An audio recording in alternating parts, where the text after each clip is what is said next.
Greetings, Mythics. Yes, I am a little bit late. I do apologise for that.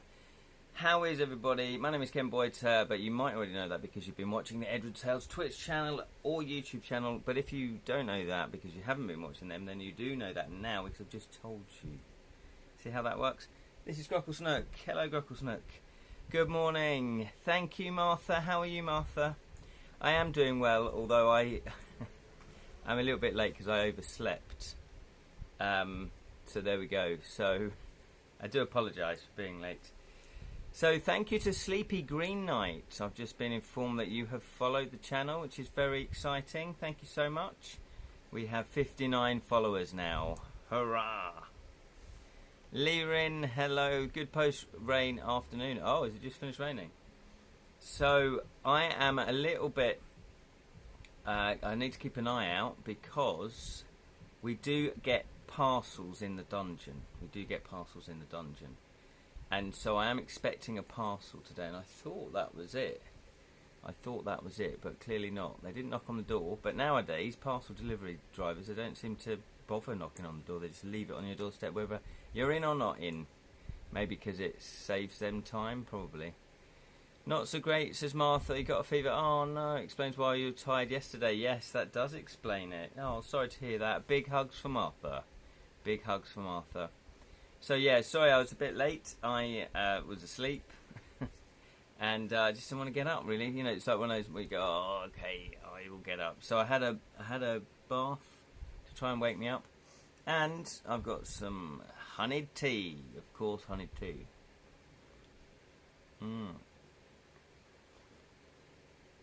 That is good. Hopefully everybody else is okay. Is all right. How are you, Lirin? And this is the show, this is Edra Scrolls, Ramblings of a Storyteller. This is a show where we talk about creativity, we talk about fantasy, we talk about your creative projects, we talk about my creative projects. So let me just go, I've got a feeling that might have been my parcel arriving. So let me just go and check. Good morning, Sally. Just woke up. Yes, I'm the same. Burning the candle at both ends. Let me just go and check to see if that was a parcel. Because I'm expecting a parcel.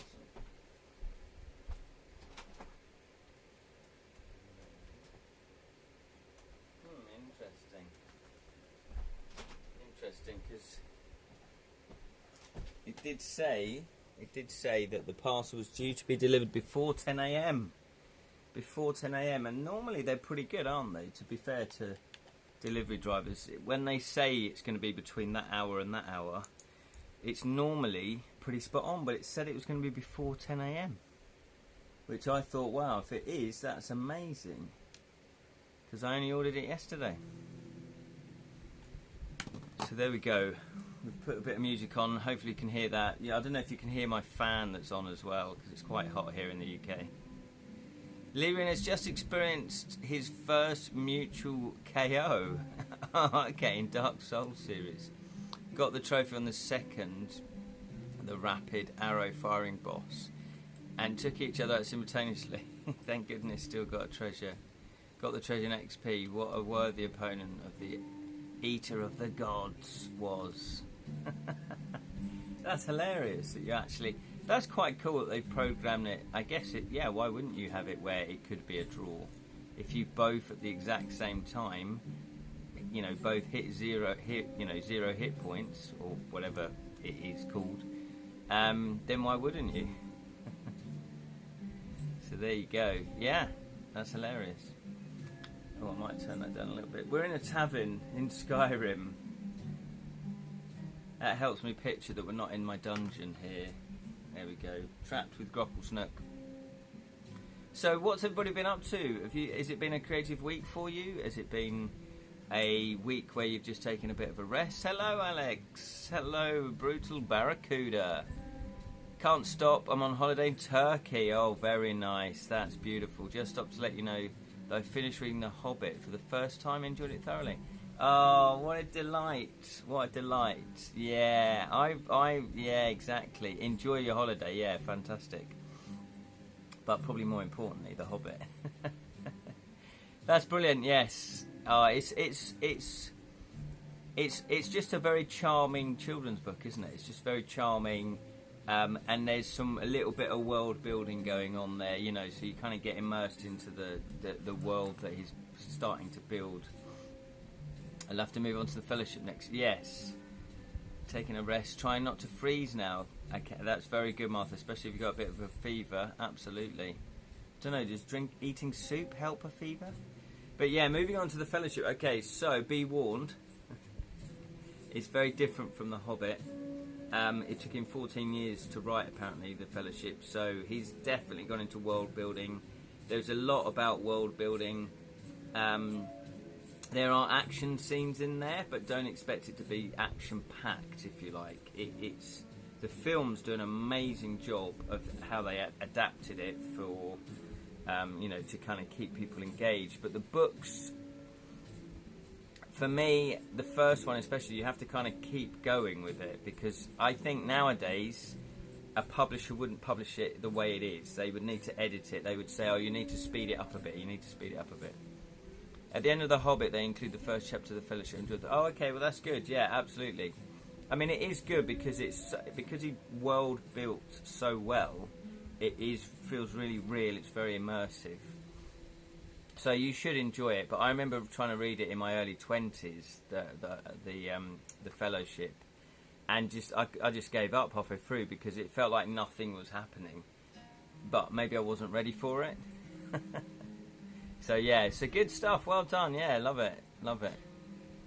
Leaving's put, what always amused me was how Bilbo's uncle Balrora invented golf. Yes, I know, that's a little bit odd, by charging on a pony and knocking a goblin head off and rabbit. Yes, he mentions the word golf in it, adding the injury to the Goblin King was called Golf in Blue. Golf in Blue?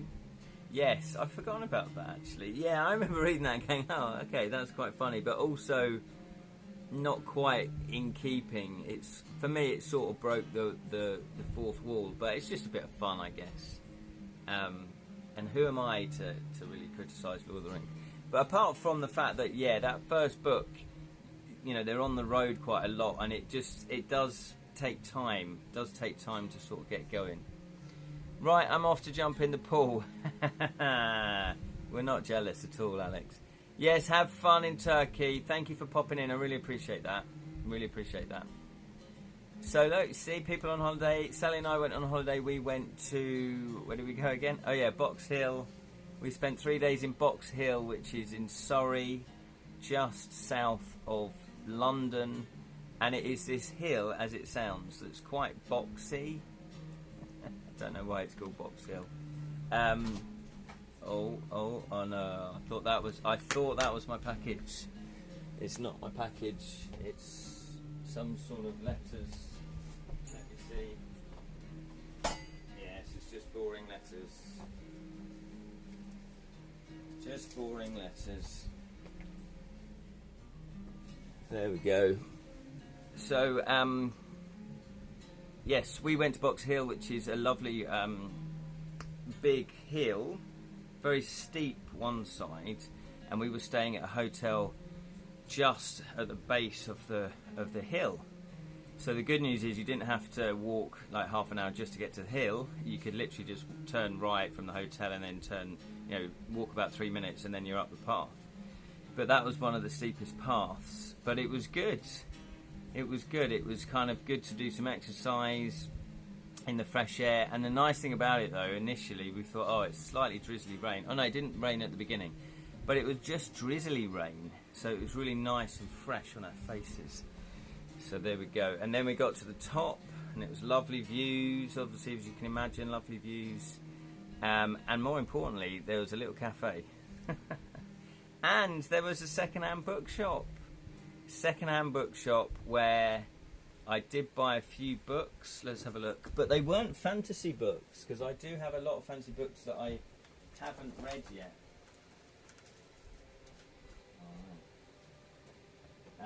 So what did I buy? I bought 3 books. We bought 3 books. One was Death on the Nile. Classic Agatha Christie. I've not read this. I'm not even sure I've seen I might have seen a TV adaptation of this, but I can't remember it. So because I'm getting into more murder mystery writing, I'm starting to read other murder mysteries, obviously, to do your research. And then there was this one here, which I've lost my place, but I think it was there. The Railway Detective by Edward Marston. Very, very good. If you like, it's set in the 1850s. If you like sort of Victorian London and England and the railways, so all the murders, all the crimes take place. The orchestra, pipe down. All the crimes and murders and everything take place along the railways, on the railways, something to do with the railways. So if you like that sort of, I guess, steampunk before it was steampunk, without the magic, so Victorian era, then this is a book for you. Now I read another one of his called Iron Horse, which was like the third or fourth in the series. They are standalone books, but they do refer back occasionally to the previous books. So it's nice to actually find the first one. And he also wrote a series of fantasy books called the Doomsday Books. He's written 1, 2, 3, 4, 5, 6, 7, 8, 9, 10, 11 Doomsday Books. So that's quite cool. So he was a prolific writer. And he wrote TV scripts and plays and things like that. So he was a prolific writer. So there you go, that's cool. And then this one you may like. If you're a writer, I always look out for these types of books because you never know what little gems you can find in them. So this one is Great British Occasions. Great British Occasions. So it's basically, it goes through the calendar by the looks of it. Yeah, May. And then it tells you what customs are in May, for example. And we've got the Planting the Penny Hedge. At low tide on the morning before Ascension Day, 40 days after Easter, a crowd gathers on the seashore close to Whitby Bay, which is where Dracula is, isn't it? To witness the erection of a fence made from stakes and tree branches. The custom is said to commemorate the monk of Whitby Abbey, who was murdered in 1159. The monk was apparently set upon by hunters when he gave sanctuary to their quarry, a wild boar in the chapel of Hermitage of Ixeldale. The dying monk charitably beseeched the wrathful abbot of Whitby to spare the men's life if they and their descendants did penance. This took the form of building a penny or a penance hedge at the water's edge once a year. It had to be sturdy enough to stand 3 tides without removing by the force of water. There you go. So you could have, I mean, that's a little story in itself there. So you could go, right, I'm just going to borrow the story, and weave it into your fantasy book. So that's fantastic. We've got the Gorthorpe Feast. What else have we got? Oh yeah, the Nutter's Dance. In Easter, the Nutter's Dance, which is quite cool. Yeah. People dress up in funny costumes and do a silly dance, which is brilliant. Garland Day. The Royal Show, Rush Bearing. So there's lots of research you can get from this type of thing, which is why I think it's really cool to keep an eye out. If you go to second-hand bookshops, or I don't know what people in America call them, thrift shops, check out, see if you can find some of these, because they're good for your writing. It can inspire you, and also it helps world build, build your world, to have customs and traditions, because all cultures have that.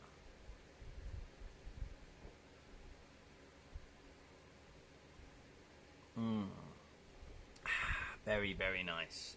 So what have I been up to? Well, let me just plug my Old Magic and Monkeys hardback novel. It's available on Edra Tales, my Edra Tales website, www.edratales.com. It's hardback, and people that have bought it have enjoyed it immensely. And also the Crooked Crown. The Crooked Crown is still available. This is a game that I co-designed with Kedrick Winks. And it is a fun, shortish game. It takes about shortish. It takes about 20 minutes, 25 minutes. It's a lot of fun. It's a little card game. If you've got a kid who's, say, 8 upwards, but we've had sort of kids who are 6 and 7 play and enjoying it. But 8 upwards we put on the box. Then you will enjoy it. It's a great family little game.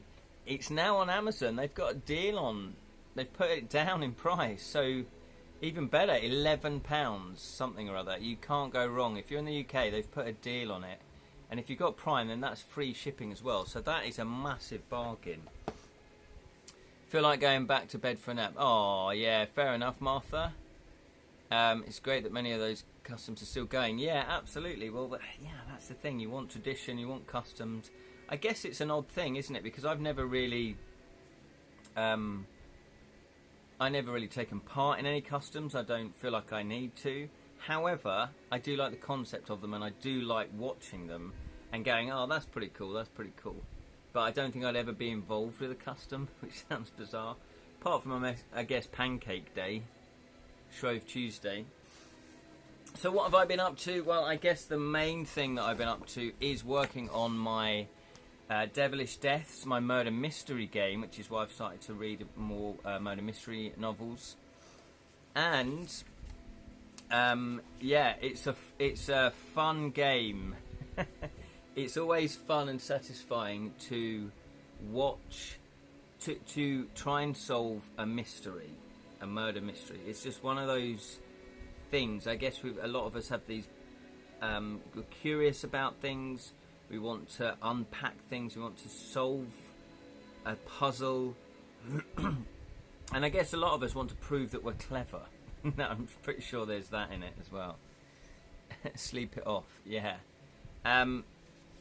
So, I have designed this murder mystery game that takes about 2.5 hours to play, maybe 3 hours to play.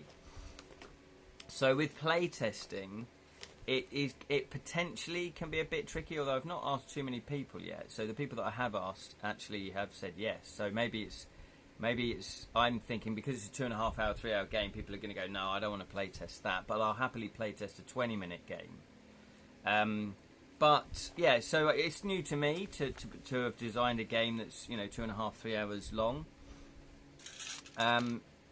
But both times, so I played it, we play tested it again. I obviously didn't play, I watched because I know the answers. There's no point in me playing it. I'll just know who did it straight away. So, I managed to have 3 friends play test it. So that's the second time it's been play tested. And I changed a lot of stuff from the first time it play tested. And what was really delightful, I was looking out for, do the mechanics work? Is it easy to understand? Does it flow? Do the mechanics flow? Is there anybody that's losing interest? Is there anybody that's not engaged? Basically, when you play a game, you want all the players to be engaged, don't you? And to be having fun. And I'm happy to report that yes, they were engaged, they were having fun. Oh, hello, cheap viewers. Hello, username _you. You're more than welcome. So if anyone wants cheap viewers, go to that link there. I'm sure it's safe and legitimate and not dodgy at all. Another bot, yeah, not a fan of them. I don't think anybody is, Martha. I don't think anybody is. So it's up to you, but I wouldn't recommend clicking on that link. So it's really good to see them all enjoying it. And the good thing about a murder mystery game, because this one is cooperative, even when it's not your turn, you're engaged because you're seeing where someone else is going. So they might go into a new room, for example. You want to know what's in the room. You want to know what clues are there. You want to know what forensics are there. And so when they say, yeah, I'll look at clue number 17, for example, they'll take a card and then they'll read out clue 17. So you're listening and you're engaged even though it's not your go. So I think I think it works beautifully. So, and obviously, I think you have to be very objectable. What's the word? Objective. I'm very objectable. You have to be very objective when you design your own things, or when you write your own novels and things like that. To say, I'm hardwired to kind of like what I create. I think that's a human thing, that I create a book or I create a game and I'm going to like it because I created it. I think that's a natural thing. The skill is stepping back and saying, yeah, but is it a good game? Am I liking it just because I designed it? Am I liking it because it genuinely is a good game and it genuinely works? So you have to bear that in mind. And that's why I like, when I've had people play test one of my games, I'm looking for their reaction. I'm looking to see what they're doing. So, and I did record it as well, because then I can listen back. And there was a beautiful moment, actually. So, but this is what I mean by they really got involved with it. And so did the first playtesting group as well, where there was a clue that they were struggling with. They were going, I don't understand that. What's that? And they slightly got it wrong, what the clue was telling them. Now, of course, I'm sitting there trying not to sort of give anything away, or I can't interject, I can't help them. And that's harder than you think. And then it was cool because it must have been about 20 minutes later, 30 minutes later, somebody else gave them, I think, another clue, or when they questioned a witness, something put them back onto that clue again, and they were rereading it and going, what is this? And then one of them said, oh, shall I Google it? And I was like, well, you can do. Players, I've got no control. Obviously, if the game gets published and people buy the game and then they Google stuff, I've got no control over that. So I was like, yeah, go for it. And luckily, and that's a good test as well, is the clues, are they Google proof? If you know what I mean. And it was Google proof, because when the player Googled it, she didn't get the results that led her to know what it was. So I was quite happy with that, because that's internet proof. But again, it's about what information you put into Google, isn't it? About what information you get back. So, but then what happened, they were kind of talking a little bit more, and then suddenly you could see on her face, she went, oh, I've got it, I know what it is. And it's just that beautiful light bulb moment. And she actually put her hand up, like she was at school. It's like, oh. And she then said it, and of course, again, I didn't want to say anything, but they went, oh yeah, of course it's that, right, that makes a lot of sense, yeah, that ties in with the other things that we've found. And so I thought, yes, that's exactly what you want in murder mysteries. You want that, oh, hang on, is it X, Y, and Z? You want that realization moment, the light bulb moment. So it was a beautiful, beautiful moment. So I do think that the game is pretty much there. I did make changes. I added what you can do on your turn. They did say, because I had to keep reading to them what actions they can perform. And you must perform 2 actions of a choice of 5. Investigate clue, question a witness, test for forensics, play 1 detection power card, or move. And then you may perform your innate detection power. Now, each amateur sleuth, I should say, has their own unique ability. So this one says you can perform 1 extra power deduction card per turn. You can perform 1 extra test for forensics per turn. So each one has a slightly different one. So ultimately you can do 3. Hello, Lee Rin, you're back. Good stuff. Glad to have you back again. You can perform 3 actions, basically, but you must perform 2 of them. 15 minutes conversation with Dad. Good stuff. How is he? Hope all is well in the world of Lee Rin. So I thought, oh yes, I will give you a guide. So each player gets an on-your-turn guide sheet, and it just briefly tells you what you can do. It doesn't tell you how you can do it, because, it's too much information. But it just tells you what you can do, and that you can do them in any order. You can even repeat one. So you could actually investigate 2 clues. You could question 2 witnesses. So that's the next upgrade to the game. The other upgrade, which was mentioned in the first playtest, but I forgot about it, was a sleuth checklist. So, because they said, oh, we'd like to have ticked things off. You know, like when you read clue 12, it's like, oh yeah, tick, we've done clue 12.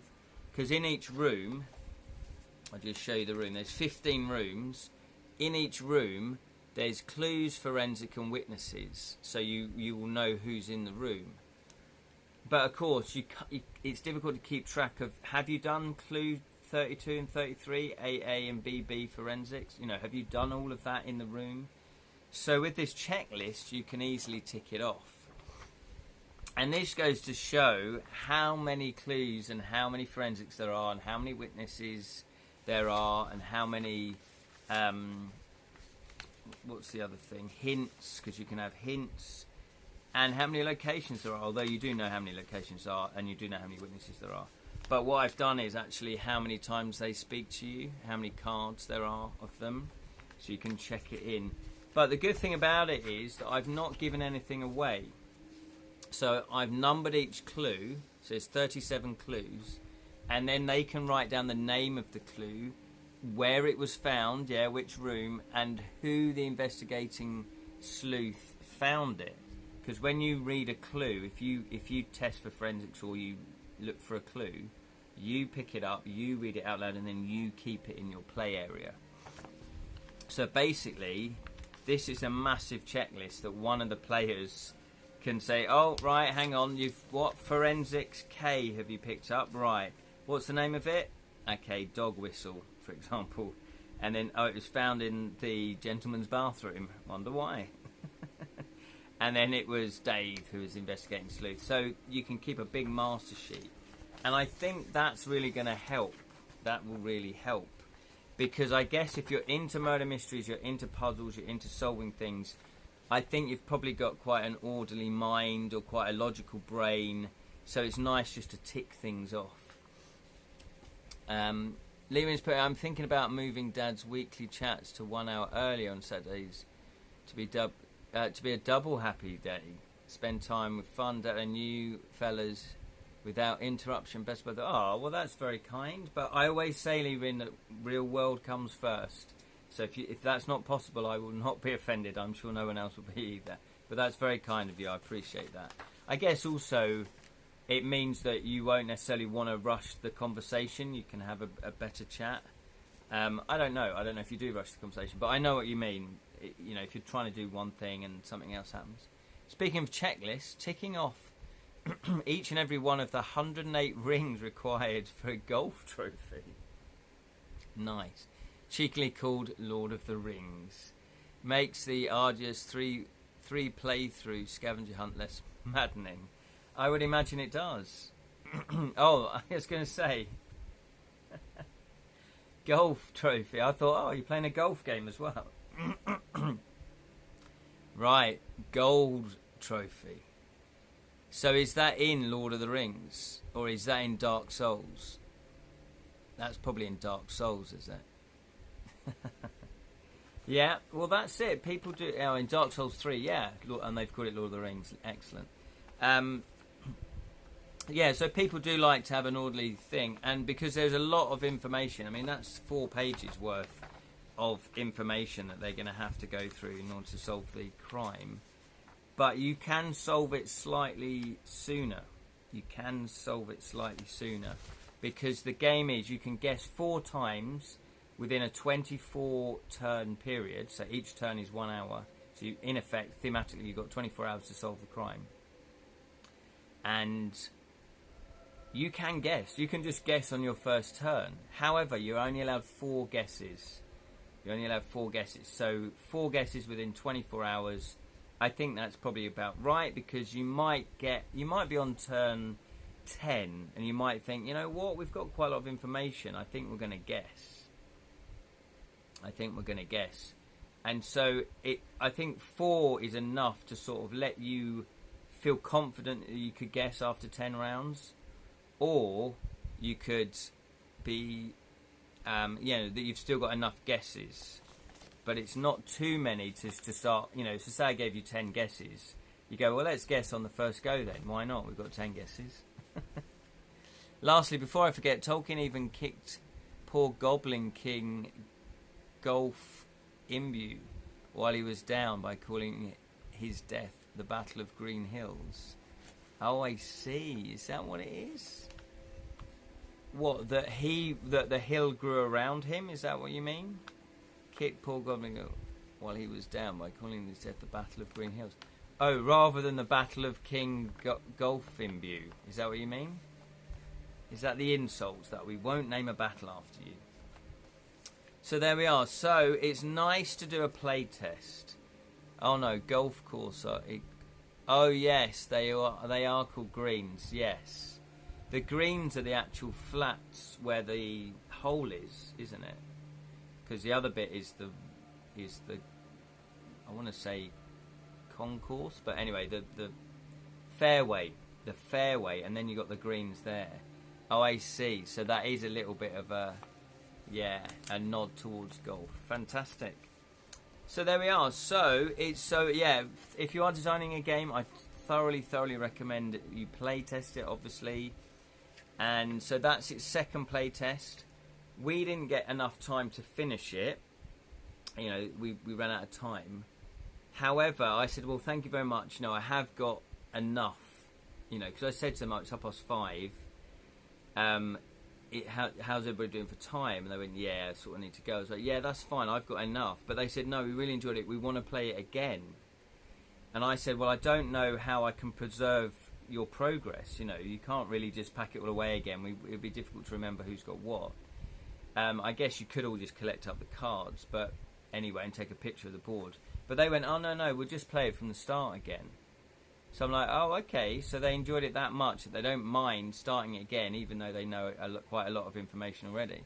So that'll be interesting. So we're going to try and arrange another play test. But that's just one play test group. I am going to put it out to some other friends to see if they would like to play test it. Because obviously the more play testing I can get done, then the more I can then the sooner I can then try and pitch it out to actual publishers. The other thing that I did was I've got this newspaper headline, you know, newspaper front page that tells you about the case, and that's what happens when you set all the case up, set the game up, and then you read out the actual, you know, what's happened. And it's interesting about how much information I give them and how much I don't give them, and how clear things need to be. So I put here, initially I put, suddenly he slumped over, spilling his drink. The Lord was enjoying a relaxing game of cards with his wife, Lady Charlotte, and his friends at the Emerald Hotel, Royal Hotel, London. And because I didn't put what room it was, they quite rightly did not assume it was in the casino, because one of the locations is the casino.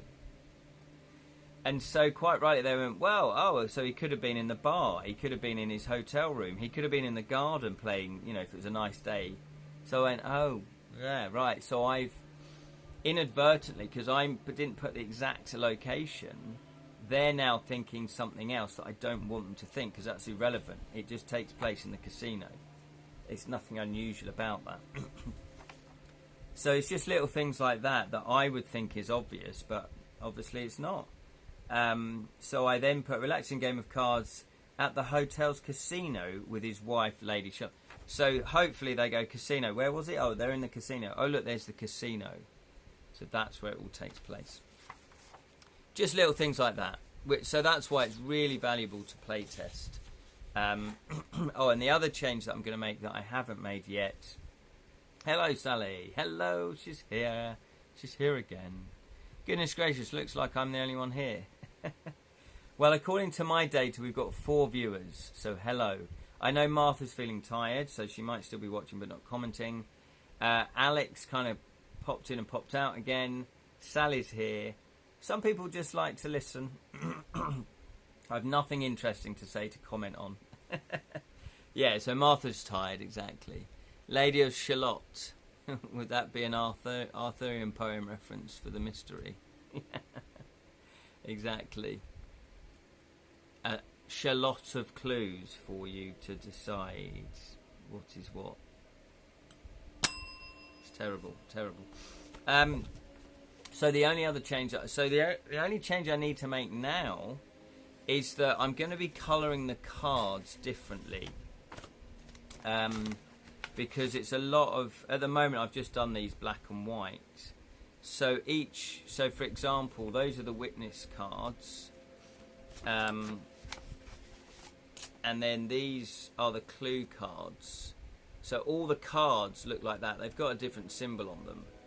But I thought it would be much better if, say, all the witness cards were blue, the clue cards were red, the forensic cards were green, for example, just to add a bit of colour, or the 1920s Art Deco colours, so gold, red. I'll have to look at what that palette is, just so that the board doesn't look as stark. So it's fine for playtesting at the moment, but I do want to redo the cards and then do another prototype before I send it out to pitch. So I've still got a little bit more work to do. But yeah, I've got witness cards, I've got clue cards, I've got forensics, hunch, hint, then we've got detection power, prestige, and personal objective cards. So what's that? 1, 2, 3, 4, 5, 6, 7, 8. So what would that be? Red, yellow, green, blue, orange, purple, and then black and white, I guess. So that can work out good. Thought I was running out of colours there. Yeah, so that was it. So it was really, really cool. I was very, very happy with what, the actual play test. So that's good. So I'm very excited about that. And obviously, the quicker I can get this play tested, the quicker I can then go around pitching it to publishers. So that is Devilish Deaths. Devilish Deaths. Fighting, not falling asleep. Oh, fighting to not fall asleep. Yeah. Oh, well, if you do, Martha, that's fine. I'm going to wrap this up relatively soon anyway. What else I've been doing? I am still using my Adam in Wales journal. This is Board Game Designer Journal. So if you do want to start designing board games, this is quite a good journal, actually. You can get it on Amazon. And he just talks you through various questions about your gaming habits. And also, he does these reflective logs. So it says games played, lessons learned, and then it says achievements from last reflection log. How did I help another creator? Things achieved before my next log. Action I can take today, that kind of thing. So it's good. It makes you really think about your designs. So it's not a log, it's not talking about board game, like focusing on the board game or the tabletop game.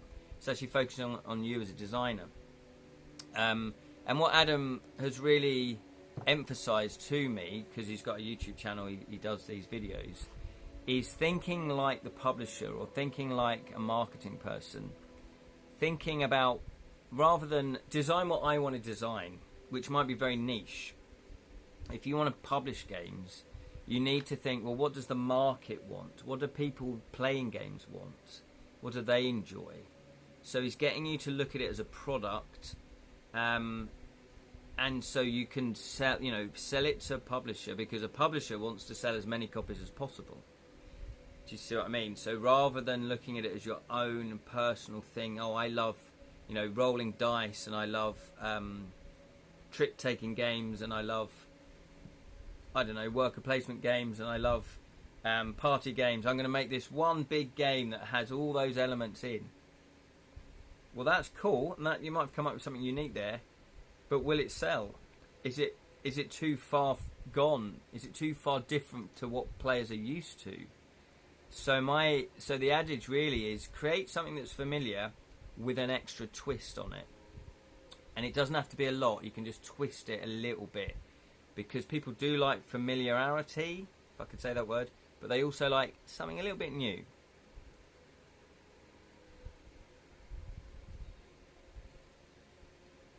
Yeah, so Lyrian's put, really have a soft spot for Art Deco, Chicago, Gangster, Gothic, ever since the Cluedo, Monopoly board games, as well as 1989 Batman. Absolutely, and that's sort of the style that I'm going for. I really like that as well. It's very elegant and very classy as well, isn't it? So that's hopefully the style that we'll go for, because the game is set in 1920s.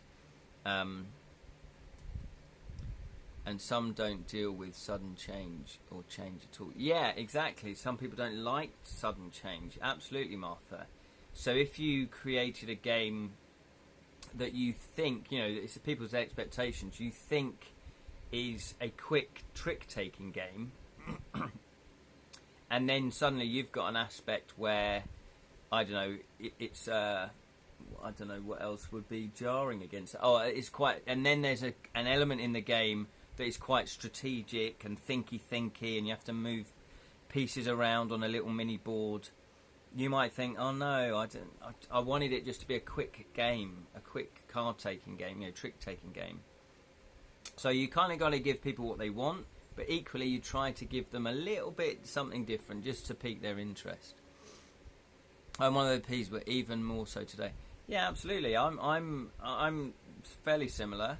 You kind of know what you like, so you go, yeah, I like. What do I like? I quite like worker placement games where you build up an engine, you put your meeple onto an area. That means you might get 3 wood back, or you put your meeple onto the sand pit, and that means you can get sand. And then I've got wood and sand. That means I can make a box, for example, and then that box I can then sell at the market for 3 gold pieces. And then with that gold, I can buy extra workers. So now, instead of just wood, sand, I can also get glass. And then that means I can make a tyre. And then once I've made 4 tyres, I can sell those to the car manufacturer across the way, because she needs tyres. Do you see what I mean? I quite like those games. So, I'm not going to look for a game that isn't necessarily like that. But I do like quite a variety of games. I'm just using that as an example. So, and he gives an example. Adam in Wales gives an example of... And weirdly enough, I had this idea about 3 weeks before I watched one of his videos, where he designed a game that got published by WizKids, and the game's called Throne, or Thrones. And basically, he mashed up 2 things he enjoyed doing. One was cards, like a trick-taking game, and one was rolling dice. And so it's a mixture of both. You roll dice and then you use that. You can utilise the cards on the table. And what they found was that... So WizKids published it, but what they found was it fell between 2 markets. People that like chucking dice don't necessarily like playing around with cards too much. They want to move stuff on a board. I think this is what he said. I can't remember. But anyway, it was a conflict of interest. Those that like trick-taking card games like to take the card from the table into their hand. He said a lot of people, when they play-tested it and couldn't understand that you don't take the card into your hand, because they're so used to, when you see a card on the table, you can pick it up and put it into your hand and it's yours. So they had to have a special rule right at the beginning saying, the cards do not leave the table, do not put them in your hand. So it went against their intuition. So consequently, card-playing people didn't necessarily like the game because you had to roll dice, and dice-rolling people didn't like the game because it was something you had to put the dice on the cards or something like that. So it just fell between 2 stools. Now, he enjoyed the game, and that's when I think he started thinking, well, yeah, but what do people want then? So then it's like, yeah, I've got to look at what games are selling now, what games are current, what games are ticking the boxes for what people want. And can I then make my version of that, but twist it and change it and add a little bit new and make it slightly different? So there you go. Hero Quest was the best, both worlds, cards and dice, with a minimalist yet chronicle character sheet. Yeah, but that's a good example of where that does work, because it's a dungeon crawl. It's a light RPG, if you like. So you can move around the board. So there's a board where you're moving around. And with Hero Quest, you had cards in your hand, didn't you? So it wasn't the fact that there were cards in this throne game. I think it was the fact that cards you didn't pick up. And people were like, yeah, but I want that card. Whereas I think and Talisman, you can roll a dice for movement. and you get cards and spells that you can use, and you can get cards, but they're your cards. It seems intuitive. You're an adventurer, you're a thief, you're a prophetess, whatever the character is. The goal is to walk around this land trying to upgrade your stuff and upgrade you so you can go and fight for the Crown of Command. So the theme is very clear. You are collecting stuff to upgrade. So when it says, you find a sword, yeah, I'll have that. I'll put that in my backpack. It's very intuitive. When it says gain a spell, yeah, brilliant. I can cast a spell because, look, my craft is high enough. I've got the magical knowledge to cast that spell. So it flows. It's intuitive. So I'm not saying that dice and cards don't work, but it was just the way that he had it in his game. And that's a very nuanced, subtle thing, but it's something he learned. And he actually titled his video very bravely, I Designed a Flop. So look out for that video if you want to check him out. Come to think of it, cards are part of the character sheet. Equipment box that saves the actual sheet from being repeatedly worn away by pencil and eraser writing. Oh, I see. So you put the cards just on the character sheet. Yeah, that's fair enough. Yeah. So there we are. So that's something to really bear in mind.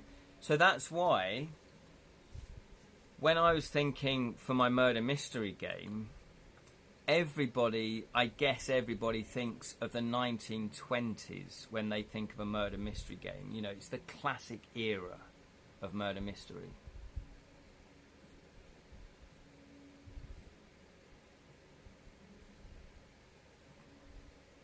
That's why I also have grown to love counter gems for hit points. Yeah, I quite like physical stuff. So talisman is great because it's all physical stuff. There's no writing down. The craft tokens, it's all tokens. Craft tokens, they're blue. Strength is red. You've got fate, you've got lives, and then everything is to do with cards, and you just have a load of cards. And plastic golf. What's this?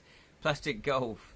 I think it's plastic gold. And plastic gold coin treasure. Yeah, exactly. You want that. Yeah, exactly. You're obsessed with golf, man. You're obsessed with golf. So I love all that. So you love all the bits. That's part of playing a board game, is getting all the bits. That's what I enjoy. Other people might go, yeah, I don't mind. It's all right. But so with my murder mystery, I did think, what should I do? I could set it in the future. I could set it in the past. I could set it in the current day. I could set it in a fantasy world. I could set it, it could be sci-fi. It could be steampunk. It could be whatever. But I did think, well, look, to give it as much marketability as possible, I thought 1920s London, that has a classic feel about it. So that will appeal to the wider audience. But the way I've designed the game is you can bring out expansions that are set in the future, that are set on a different planet. It doesn't have to be always London 1920s. So, lousy autocorrect loves golf. You're a soccer goalie. Do you see what I mean? So I've designed the game where the actual cases are all cards. The board is just generic. Yeah, okay, it's got a 1920s feel, but, we could go down the Cthulhu route and bring out a Cthulhu expansion. That's probably the most connected to the 1920s, or is it 1940s? I can't remember. But anyway, it's got that feel to it. So I could bring out a Cthulhu case or couple of cases where it's set in that world. And equally, I could go, right, now we're going to do a sci-fi version. Now we're going to do this. So it's actually the cases that are different. So there we go. So that's another selling point for the game. So what I wanted to do with it's Cluedo on steroids. So it's Cluedo because you're moving around rooms and you're just investigating it. But with Cluedo, you just basically, I can't even remember how you play Cluedo. You see if the object's there or not there. I can't remember. And then you have to eliminate. That's it. It's the ones that are missing that you eliminate. That's it. I think it's the reverse, isn't it? So it's a relatively simple game. Whereas this is actually information. You're taking on data, and you have to work out from all of this information what who killed them, why, and what was their motive. No, that's the same thing as why. Who, why, how. Oh boy, now I want to watch the 1990s Art Deco film. Dick Tracy. Oh yeah, I remember watching that at the cinema. Yeah, I was 20. In fact, I was in America when I watched that. Yeah, it's a good film. I quite enjoyed it. I've not seen it since, but it was a good film. They did a good job on it. Yeah. God, well remembered. So I like to think that the game, because I've said it in the 1920s, it broadens its appeal to a more mass market, but it will appeal to board gamers where there's structure on your turn. So rather than just giving them all the clues and it's just free flow and it's just a big chat, this is more structured and hopefully more immersive, because you're actually walking. I want him to, so that first one takes place in a hotel, so I want them to feel like they're actually happening in real time, because I've got some of the witnesses moving from room to room, so it should feel like things are happening within that 24 hours, that you're actually there. It's not a cold case. You're actually there. It's happened in front of you, and you need to investigate. So I guess that's the hook. There we go. And the other thing that I've been trying to work on has been my Devilish Death. Oh, that's the old cover. My Devilish Dilemmas game book. To Kill a Thief. Have I got some of the updated? Let's show the proper poster. There we go. And I did put in a few Facebook groups. I've now put that into a few Facebook groups so people can see it. Don't want to sleep, but my body is screaming for it. Well, I'm going to wrap this up very soon, Martha. So, but yeah, probably good to have a little nap. Maybe just set your alarm. So there we are. So Devilish Deaths coming in October. I did do a little bit of work on it, which I've now got. So this page is now full up. I've now got 100 and I think I've planned out 122. So it's 22 more than I did before. So 122. I'm probably going to write between 400 and 500 entries. I just arbitrarily went, 500, because it's different to 400, which is a fighting fantasy. So that was interesting. So that's still crucial. But then I did realise that getting the Kickstarter live so people can follow it and get them excited is probably even more crucial, because I can, you don't actually have had to finish the project before you launch the Kickstarter. Jonathan doesn't do that. I wonder where Jonathan is actually today. So Jonathan doesn't necessarily finish writing them until the Kickstarter has finished. That's the way he does it. So that'll be interesting. I may not finish it all before. I wanted to get it all finished, so I might have to not have it where you get it in time for Christmas, because I don't really want to put pressure on myself and let people down. I'd rather put a different deadline, say May of next year, and then deliver early, because then it's just psychologically better for people, isn't it? So there we are. So yeah, so but this is the thing, when you've got 3 or 4 projects on the go, when something like, I'll play test, when somebody wants to play test a game, you take the opportunity. So then you're getting diverted from the Kickstarter project, the old game book. So yeah, there we go. But I'm still as enthusiastic about it. I'm trying to find, because I'm going to be doing the illustrations, but they're going to be lino cuts. But I can't find my tools to cut them out. I've got a little bag of tools, and for the life of me, I don't know where they've gone. They've just disappeared. So I've been looking for those as well, which is frustrating because it feels like it's a waste of time. So there we go. And that's what I've been working on. That is what I've been working on. I must also put up, see, this is a sample. So what I'm going to do is on my website, I'll probably put up an advert for it, and then you can download the sample. So if you go to edratales.com, not just yet, but I'll put up the sample of it so you can download it, see if you like it, see if you want to play it, etc., etc. But I do need to put that on my homepage. So there we go. So thank you so much for watching. It's been a pleasure. If you do like to follow the channel, it'd be great if you can, because it helps the algorithms. I think you can comment without following. Yeah, that bot certainly could. I thought that you had to follow and then you could comment, but apparently not. We also have an Edra Tales YouTube channel, so if you want to watch these again, or you missed some of them, we've got them all on the YouTube channel. Good sunset, everybody. Yes, thank you so much for watching. And the next live stream, oh, good news. Yeah, I had hoped that the book would arrive. It said it was going to arrive before 10 AM. So this Wednesday, we're going to be doing part 1 of a new game book. We're live streaming it here on Twitch at 6:30 PM UK time.